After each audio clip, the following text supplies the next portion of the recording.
out again.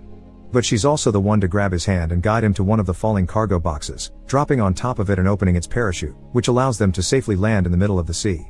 The duo drifts around for a while until eventually, the waves take them to the Philippines, where they check in a hotel using Sully's credit card.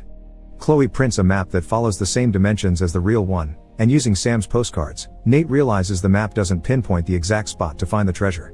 Sully was right, Sam did try to leave Nate the last clue, so Nate and Chloe spend the night trying to decipher his messages.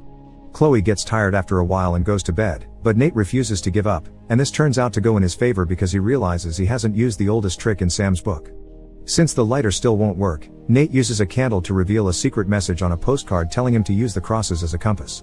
Nate does exactly that and finally discovers the location of the gold, writing the coordinates on a piece of paper before going to bed too. The next morning, Jo and her men arrive at the area while Chloe wakes up first and finds the paper with the coordinates. She decides to take the note with her and leave Nate behind, but when Nate wakes up alone he isn't worried because she left the wrong coordinates on purpose, already guessing Chloe would betray him. Nate takes a motorboat to the cave indicated by the coordinates, unaware that Jo sees him from afar while looking around the wrong place. Inside this cave, Nate takes a swim to go through an underwater tunnel and comes out inside another cave where both of Magellan's ships have been hidden all these years.